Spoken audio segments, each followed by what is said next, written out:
The parish clerk's office in St. Bernard, Louisiana, carried an unsettling scent. It wasn't the familiar mustiness of aging paper or leather-bound ledgers, but something harsher, vinegar edged with rust. Gerald Hutchkins noticed it the instant he pushed open the heavy oak door on a sweltering August morning in 1893.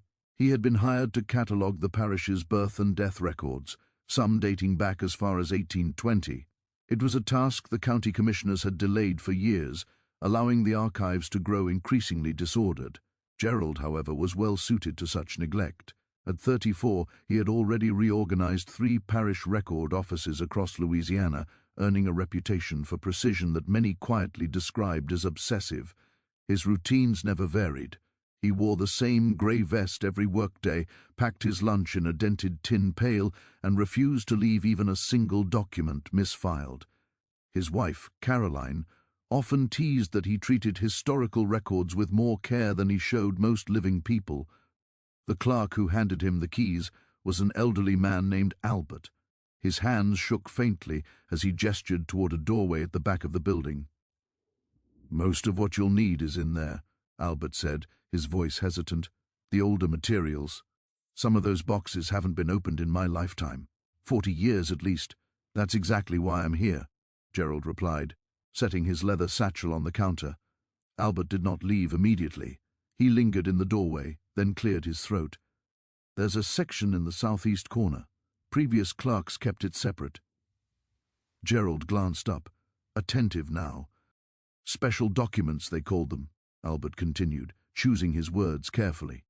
"I was told not to touch them, just passing along what I was told." Gerald nodded politely. Warnings like that were nothing new, usually tied to old family feuds, disputed estates, or records someone preferred forgotten. Discretion was part of the job. The back room stretched far longer than it appeared from the entrance. Tall wooden shelves lined both walls, bowed under the weight of decades of ledgers, loose papers, and dust-coated boxes, waiting at last to be brought back into order, the weight of record books, bundled correspondence, and dust-covered boxes. Light filtered through 2 narrow windows, creating columns of illuminated particles that danced in the stagnant air. He began with the accessible materials, birth registrations from the 1870s, neatly organized and relatively well preserved. The work progressed smoothly for the first 3 days. Gerald developed a rhythm: remove a volume, check the date range, note the condition, assign a catalog number, and move to the next. By Thursday afternoon, he'd processed nearly 200 volumes. Then he reached the southeast corner. The boxes there were different, older, constructed from a darker wood and stacked in a configuration that suggested intentional concealment rather than simple storage. Someone had arranged them to create a barrier, a wall within the wall. Gerald had to move 7 boxes just to access the ones behind. The first box he opened contained standard plantation records, crop yields, equipment purchases, weather observations from various estates in the parish. Interesting from a historical perspective, but routine. The second box held similar materials. The third box was locked, not with a padlock or modern mechanism, but with a wax seal that had melted and rehardened over the iron clasp. The seal bore an impression Gerald didn't recognize: 3 curved lines intersecting in a pattern that might have been initials or simply decorative. He hesitated. Breaking seals on historical documents was generally frowned upon, but his mandate was comprehensive cataloguing. He carefully applied pressure to the clasp. The old wax crumbled, and the box opened with a dry creak. Inside, wrapped in oilcloth that had long since dried and cracked, were ledgers, 4 of them, each bound in brown leather with no titles or markings on the covers. Gerald lifted the first one gently. The spine was fragile, the pages yellowed but still intact. He opened to the first page and read the handwritten heading: Register of Births, St. Bernard Parish, 1829-1834. Supplementary records. Supplementary records. He'd never encountered that designation before. The entries were organized in neat columns: date of birth, child's name, mother's name, father's name if known, race, plantation of origin, and registar, standard information for the period. Gerald began scanning the entries, making notes about the condition and content. Then he noticed something strange. On page 12, an entry read, April 3rd, 1830, female child, Marie, mother Lizette, Negro, father unknown, race white, Belmont Plantation, Registrar J. Armol. Gerald stopped. He read it again, certain he'd misunderstood. A child born to a Negro mother listed as white. It had to be a clerical error. He continued reading. 3 entries later, April 27th, 1830. Male child, Thomas. Mother, Patience, Negro. Father, unknown. Race, white, Belmont Plantation. Registrar J. Armon. Another one. He flipped forward, scanning faster now. His pulse quickened with each page. June 14th, 1830. Female child, Rose. Mother, Dinah, Negro. Father, unknown. Race, white, Riverside Estate. Registrar J. Ammon, August 2nd, 1830. Male child, Henry. Mother, Esther, Negro. Father, unknown. Race, white, Oakwood Plantation. Registrar J. Among. The pattern continued page after page. Children born to enslaved mothers designated as white, and every single entry signed by the same Registrar J. Armand. Gerald felt a cold sensation spreading through his chest. He checked the date on the ledger again, 1829 to 1834. He opened the second ledger. The pattern continued through 1835 to 1841. Different plantations, different mothers, different children, always the same racial designation, always the same name signing off. Gerund. By the time the afternoon light began fading, Gerald had documented 47 such entries across the 4 ledgers, 47 children born to enslaved mothers between 1829 and 1847, all registered as white, all certified by J. Armour. He sat back in his chair, mind racing. This wasn't random error, this was systematic. But why? Why would anyone register enslaved children as white? That evening Gerald barely touched his supper. Caroline noticed immediately, setting down her fork with concern. "You look like you've seen something terrible." "Not terrible, exactly," he said slowly. "Confusing. I found records today that don't make sense."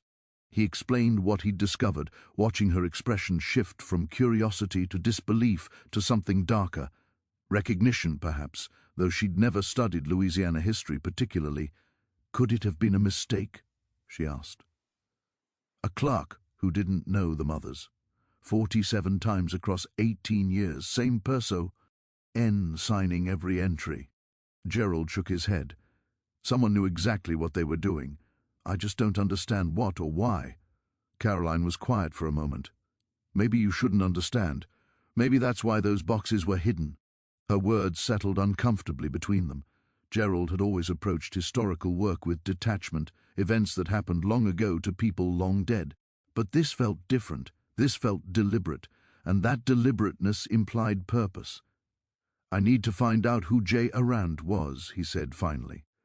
The Louisiana State Archives in Baton Rouge kept records of parish officials, clerks, registrars, and other administrative appointees. Gerald traveled there the following week, carrying his notes in a locked portfolio. The archivist, a stern woman named Mrs. Whitfield, directed him to the government appointment records. He found the name within an hour.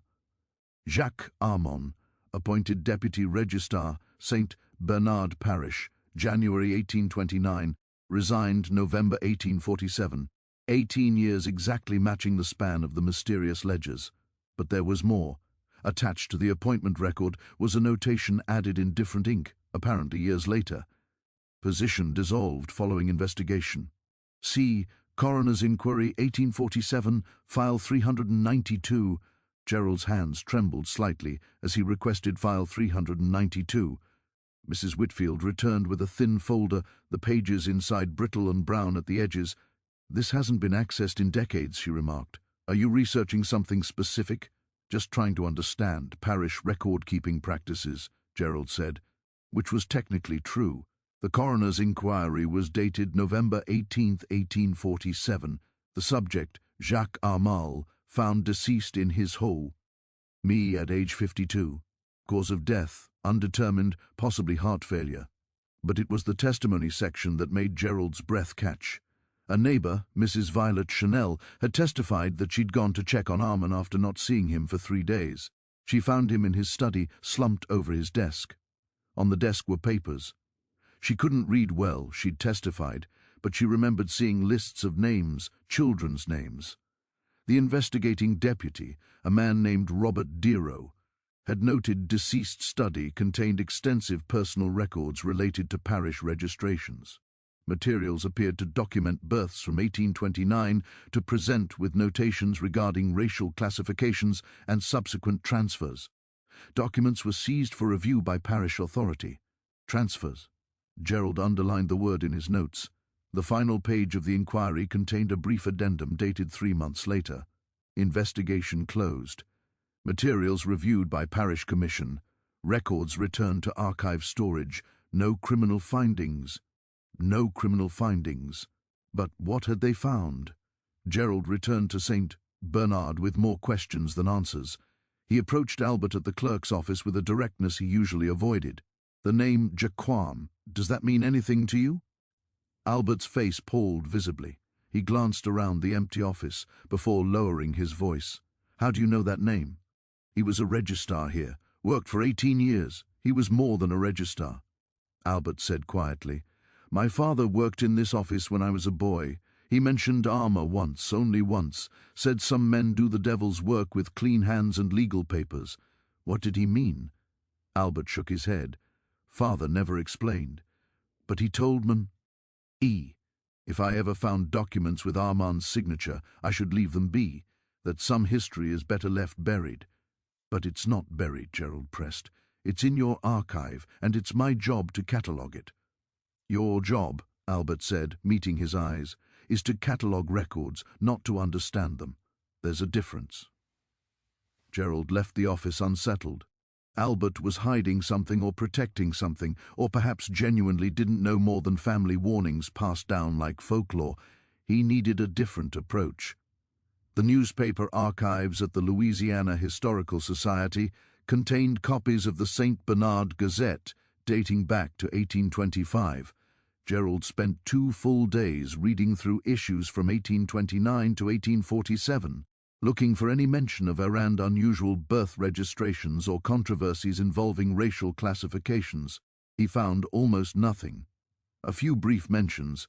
Deputy Registrar J. Armand has confirmed the registration of 12 births this month, standard administrative notices, but in the October 1847 issue tucked in the local notices section was a single paragraph. The community mourns the passing of Mr. Jacques Armand, Deputy Registrar, whose diligent service to our parish spanned 18 years. Mr. Armand was known for his precise recordkeeping and dedication to administrative accuracy. He leaves behind no immediate family. Services were held privately. No immediate family. 18 years of service. Nothing controversial. Nothing suspicious. Just a bureaucrat who died and was briefly memorialized. Yet, someone had sealed his personal records in wax. Someone had hidden the supplementary ledgers. Someone had told clerks to leave them alone. Gerald needed to understand what happened to those children. The next phase of research required a different kind of digging. If children born to enslaved mothers were registered as white, there should be subsequent records, sales, transfers, manumission papers, or death certificates. Gerald began cross-referencing the names from Armand's ledgers with other parish documents. Marie, born April 3, 1830 to let at Belmont Plantation.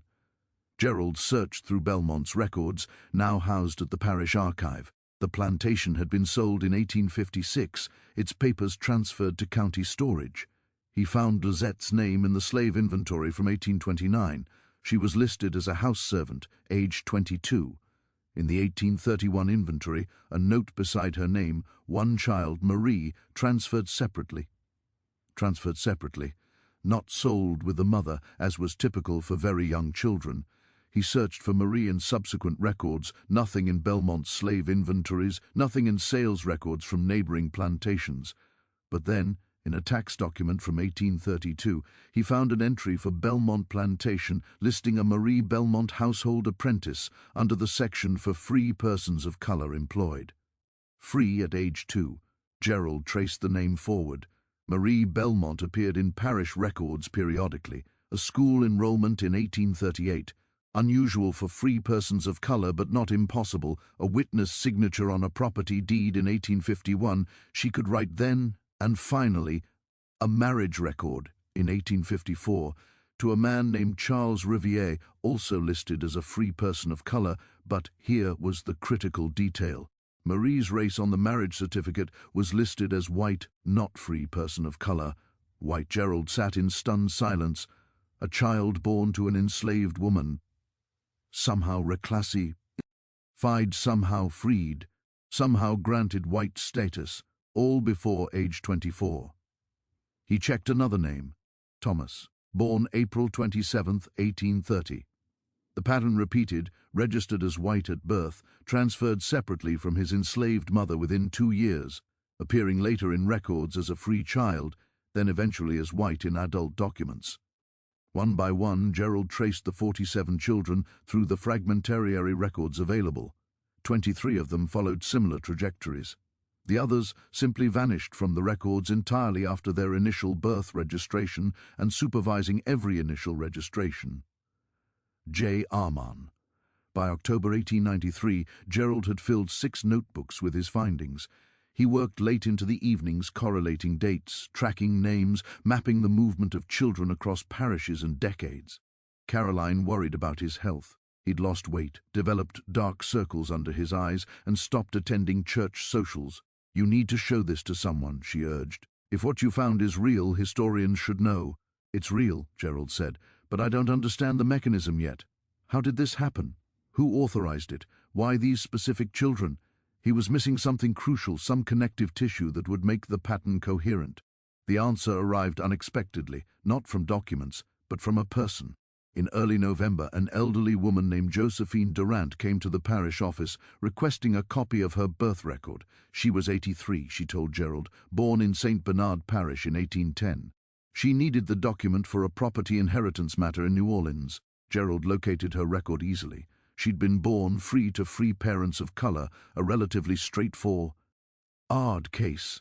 As he prepared the certified copy, making polite conversation, he mentioned he was researching historical record-keeping practices. "Did you ever know a man named Jacques Armand?" he asked casually. "He was a registrar here decades ago." Josephine's hand, reaching for the document, froze in midair. Her eyes, clouded with age but still sharp, fixed on Gerald's face. "Why are you asking about him?" The intensity in her voice made Gerald choose his next words carefully. "I found some unusual entries in old ledgers. His name appeared frequently. I'm trying to understand the context." Josephine sat down slowly in the chair across from his desk. For a long moment she said nothing, her fingers twisting the fabric of her shawl. "I knew Amo," she said finally. "Everyone in the colored community knew him, though we didn't speak his name often. Still don't. What did he do? He kept 2 sets of books." She spoke slowly, as if pulling memories from deep storage.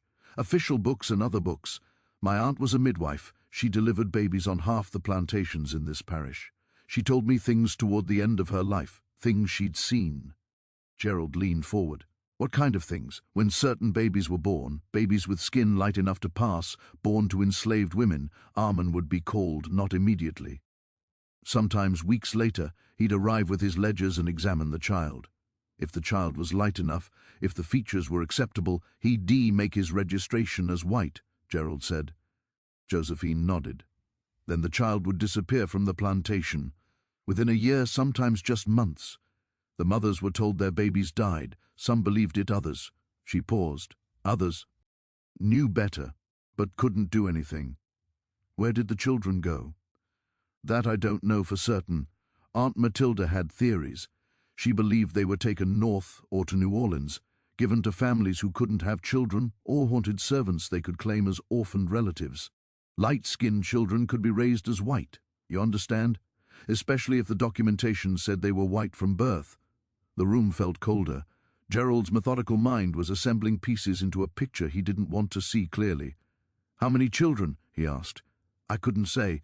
Aunt Matilda delivered hundreds of babies over 40 years.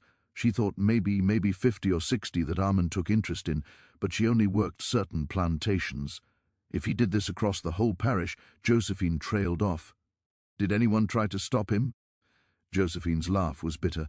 Stop a white official doing legal registrations. With what power? The mothers were property, the babies were property. If someone with authority decided to reclassify that property as human, as white, as free, who exactly would object? The plantation owners? The question hung in the air, rhetorical but devastating. Why would plantation owners allow it? Gerald asked. They were losing valuable. He struggled with the word assets. Were they? Josephine tilted her head. Think about it. A baby born too light causes problems. Other enslaved people ask questions, overseers ask questions, visitors notice, and if that child grows up looking white, you can't sell them easily. Can't put them to field work without raising eyebrows, easier to make them disappear legally. Armand provided a service. He made uncomfortable problems vanish into paperwork. Necting. Groner had secured Armand's position. Armand had then provided a service handling delicate matters that benefited plantation owners like Groner, but the scope extended beyond Belmont. Gerald's list included children from at least 12 different plantations. This wasn't one plantation owner solving a personal problem. This was an organized system. He found the next clue in banking records. Through property tax documents, Gerald discovered that Jacques Armand had maintained an account at First Louisiana Bank in New Orleans. Estate records from Armand's death showed the account had contained $4,200 at the time, an enormous sum for a parish clerk whose annual salary had been approximately $300. Where had that money come from? Gerald couldn't access detailed banking records. Those were private, but the amount suggested regular payments over many years. Payments from whom? For what service? The implications were clear. Armand hadn't done this out of ideological conviction or misguided mercy. He'd been paid to reclassify children, to process them out of slavery through legal documentation, to make inconvenient situations disappear. But paid by whom? The plantation owners directly? Some intermediary organization? In January 1894, Gerald discovered the advertisements. He'd been reading through New Orleans newspapers from the 1830s and 1840s, searching for any mention of Armand or the plantations on his list. He almost missed them. They were small, usually buried in the back pages among notices for livestock sales and shipping schedules. The first one appeared in the April 1831 edition of the New Orleans Mercantile, seeking placement. Light-complexioned infant girl, excellent health. H. Suitable for household service or adoption into respectable family. Inquiries to P.G. care of Diarou and Associates 127 Rue Royale. P.G. Philip Gravena. Gerald found 6 more similar advertisements over the next 3 years. The phrasing varied, but the structure remained consistent.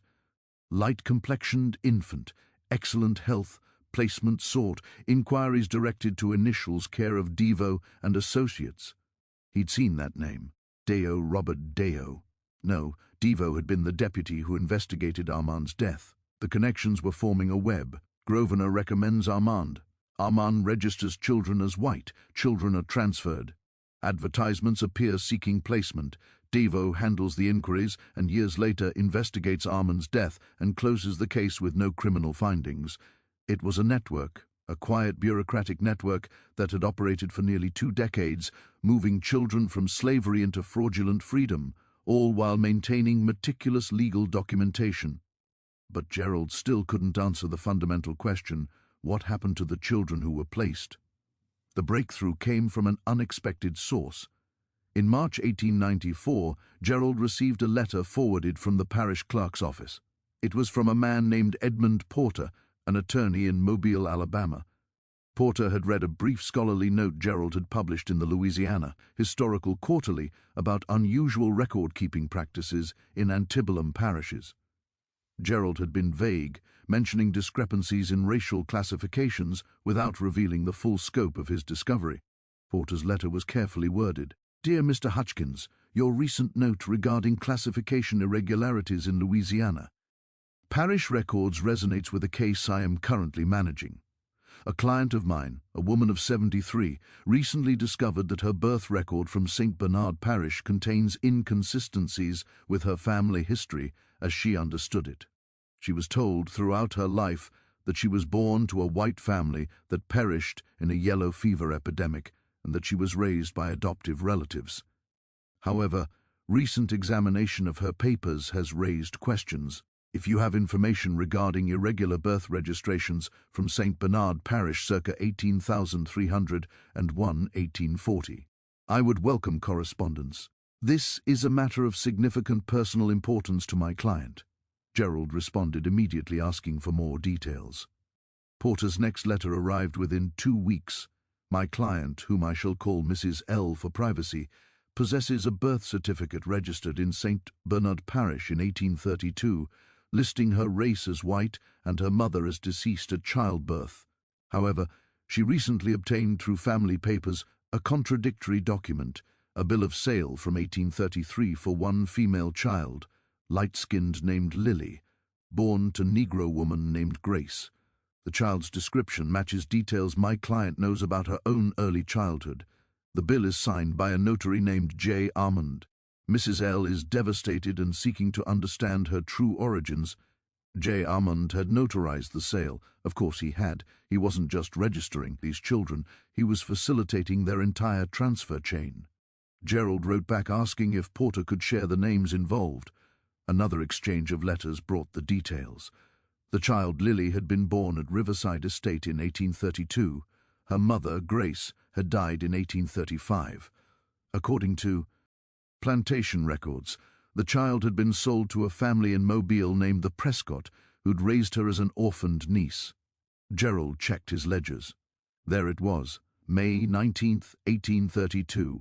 Female child Lily mother, Grace Negro father unknown race white Riverside Estate registrar J. Aran Mrs. L. was one of the 47. Over the next several months, Gerald and Porter exchanged extensive correspondence.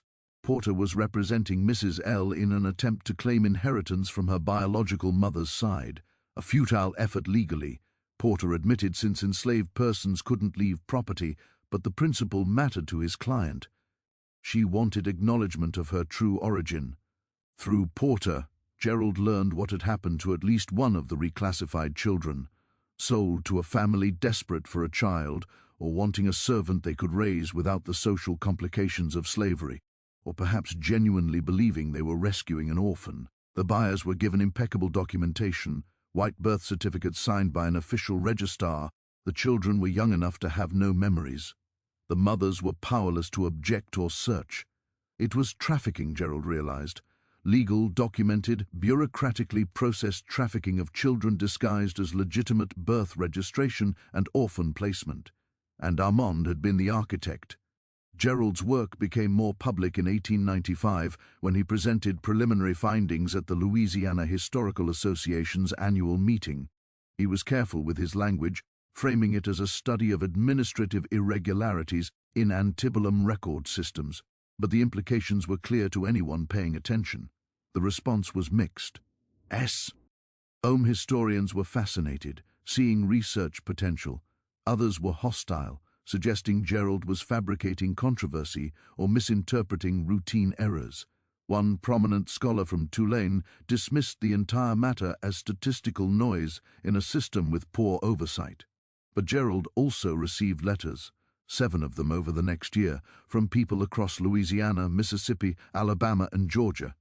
Each letter told a similar story, family documents that contradicted official records, elderly relatives with vague memories of children who went to live with other families, birth certificates signed by J. Arand that didn't match family oral histories. One letter came from a woman in Natchez who'd found her grandmother's diary. The grandmother had been a free woman of color in the 1830s employed as a seamstress. She'd written about her sister, an enslaved woman at a Louisiana plantation who'd given birth to a light-skinned daughter. The entry from 1834 read, "Louise's baby is gone. They told her the fever took it, but there was no fever. I saw the child 2 weeks ago, healthy and strong. Now Louisa won't speak. She just stares at the wall." Another letter came from a man whose grandfather had been a blacksmith in St. Bernard Parish. The grandfather had kept a journal documenting his business transactions. One entry from 1839 noted made small hinges for travel baskets special order. customer was that French registrar fellow said it was for transporting documents, but the basket was lined with blankets. Strange commission travel baskets lined with blankets. Gerald's stomach turned. By 1896 he'd documented 73 cases. The original 47 from Armand's personal ledgers, plus 26 more he found by cross-referencing plantation records with Armand's official registrations. Not all followed the same pattern. Some children had been registered with race left blank, or with confusing notations like under review or pending classification.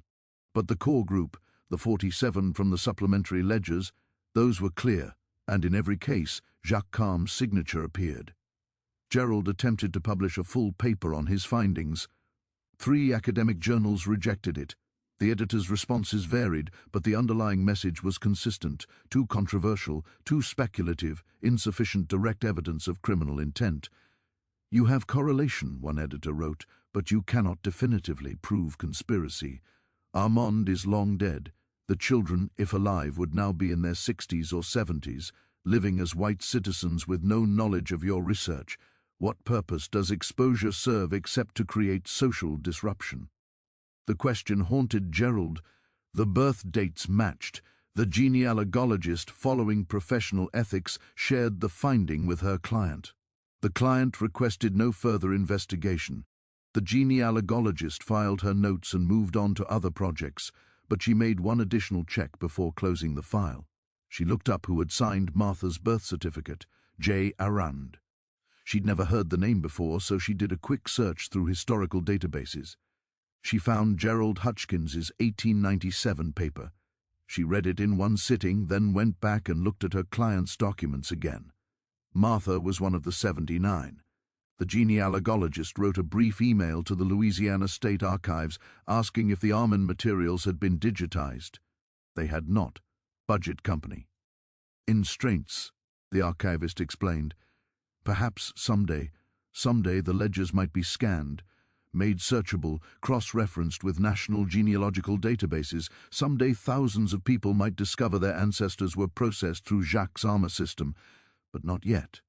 For now, the ledgers sit in their box in a climate-controlled vault, waiting for researchers who rarely come. The last known person to fully review all the Armand materials was a documentary filmmaker in 2011.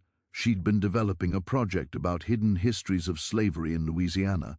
She spent 2 weeks with the ledgers, photographing pages, taking notes, planning interviews. The documentary was never completed. Funding fell through, she explained later, and the subject matter proved too legally complicated. Families threatened lawsuits before a single frame was shot. Her production company shelved the project, but she kept her research notes.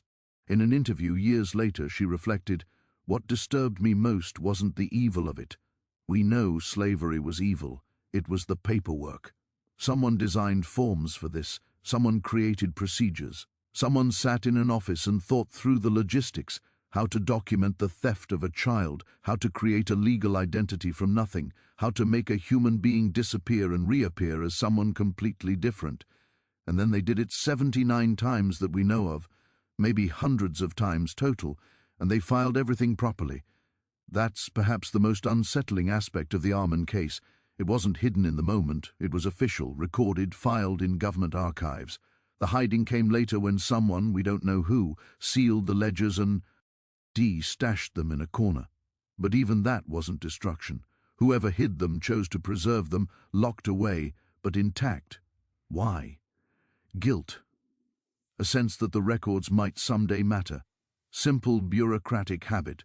Documents aren't destroyed, they're filed. We'll likely never know. Jacques Armour died in November 1847 in his home in St. Bernard Parish. The coroner who examined him noted no signs of violence or obvious disease. He was found at his desk, pen in hand, a partially completed entry before him. The entry preserved in the coroner's report read, November 15, 1847, male child unnamed, mother Rachel, Negro, father, unknown race. The race field was blank. Whatever Armour had been about to write, death interrupted him. The child was never registered. No subsequent record exists of a baby born to Rachel at any St. Bernard plantation in November 1847. Either the child died or someone else completed the registration without Armand's involvement, or the birth itself was never officially documented. It was Armand's last entry, his final act in a system he'd maintained for 18 years. He was buried in the St. Bernard Parish Cemetery in a plot with no surviving stone. Records show the location, but the marker has long since disappeared or eroded beyond recognition. No descendants claim the plot. No one maintained it. Jacques Armand exists now primarily as a signature on documents and a name in historical papers. A man who processed children through paperwork, who turned human beings into transactions, who built a business from separated families, and who died at his desk in the middle of yet another entry.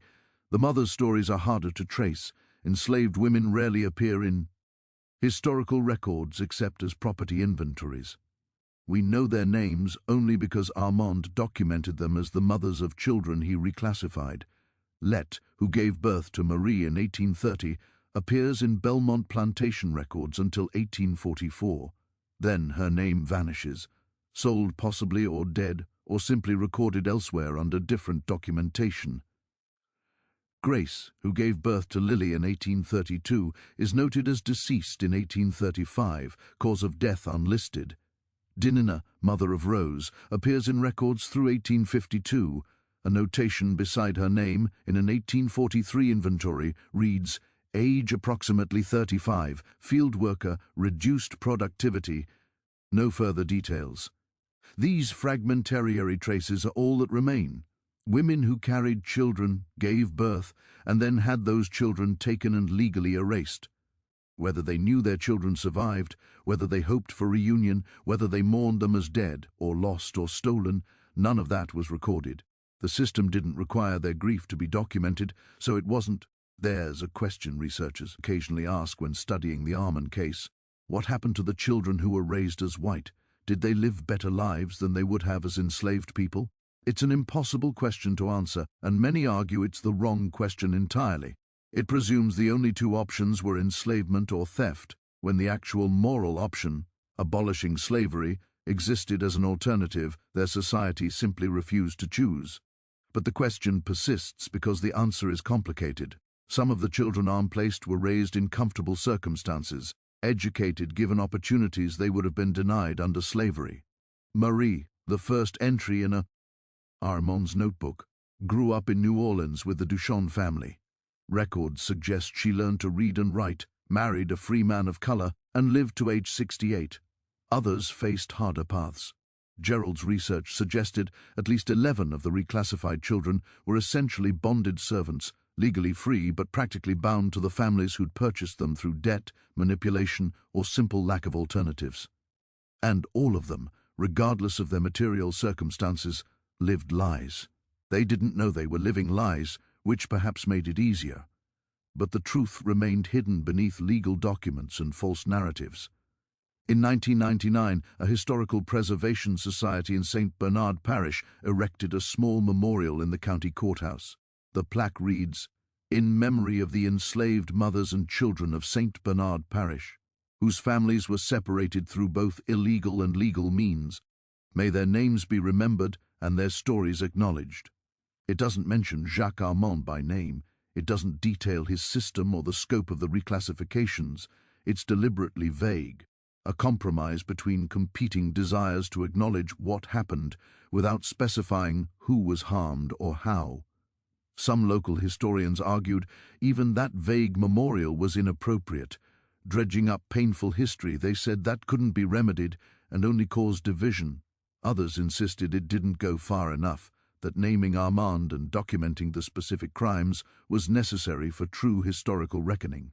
The memorial was vandalized twice in its first year. Both times it was repaired. Now it sits quietly in the courthouse lobby, passed by hundreds of people each week, most of whom don't pause to read it.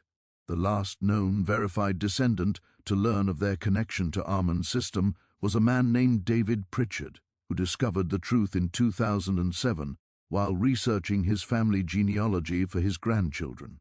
David was 71, a retired schoolteacher in Mississippi. He'd grown up believing his great-grandmother Elizabeth had been an orphan raised by a kind family in Louisiana. That was the story passed down through 4 generations. But when David obtained Elizabeth's actual birth records for his genealogy project, he found inconsistencies. Her birth certificate listed her race as white, her mother as unknown, and her birth location as St. Bernard Parish, 1838. The registrar's signature J. Arund. Something about the name tickled his memory. He searched online and found references to Gerald Hutchins's research. Then he found the archived ledgers, now partially digitized, and saw an entry. Elizabeth, March 12, 1838. Miriam, Riverside, Mr. and Mrs. Stephen Landry, Baton Rouge, April 1838. 200. His great-grandmother had been born to an enslaved woman named Miriam, then sold as an infant for $280 to the family who'd raised her. David spent months processing this information. He later wrote in a personal essay, a kind of identity vertigo. Everything he'd believed about his family history, his heritage, his ancestry was suddenly uncertain. He was white. He'd lived 71 years as a white man, but his great-grandmother had been born to a black enslaved woman. What did that make him? What was the truth of his identity? He didn't publicize his discovery widely. He told his children and grandchildren, shared the documents, and left them to decide what it meant for their own sense of self. Some were fascinated, eager to research further. Others were uncomfortable, unsure how to integrate this information into their self-standing. David wrote, "I don't know if learning this truth made my life better or worse. All that can be said with certainty is that it was real, and truth, however tangled or uncomfortable, is preferable to comforting falsehoods." Yet the central question of the Armand case remains both simple and impossible to answer. How many were there? Gerald Hutchins documented 112 individuals. Armand's own personal notebook listed only 79, but those were merely the cases for which records survived. How many ledgers were destroyed? How many entries were written into books later lost, burned, or intentionally erased? If Armand maintained his operation for 18 years, averaging 4 to 5 placements annually based on the surviving documentation, the total likely exceeded 200 children. Evidence suggests that at least 3 other registrars in neighboring parishes operated similar systems, albeit on smaller scales. Taken together, the number across Louisiana may have reached several hundred, and those numbers do not end there.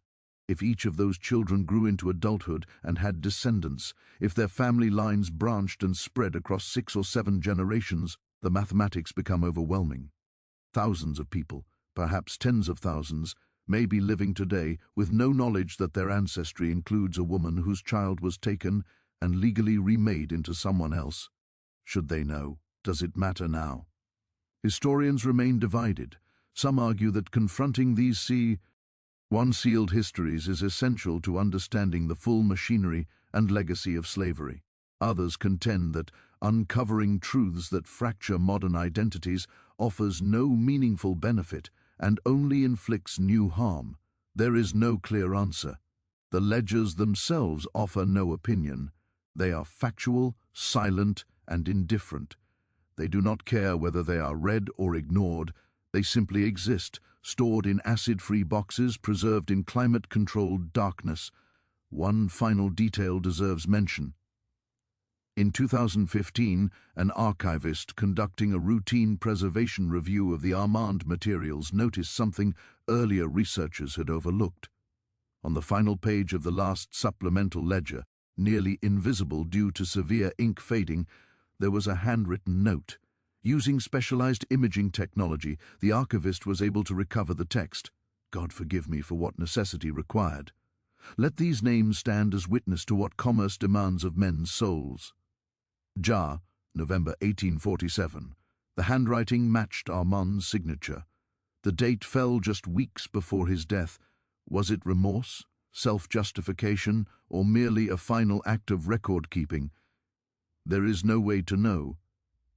Jacques Armand carried his inner life to the grave, leaving behind only external evidence, ledgers, signatures, and 79 children whose origins were deliberately obscured by the very documents meant to preserve truth. The story of the Armand ledgers is not about a single villain committing dramatic acts of evil. It is about a system that functioned so efficiently it produced meticulous documentation of its own crimes.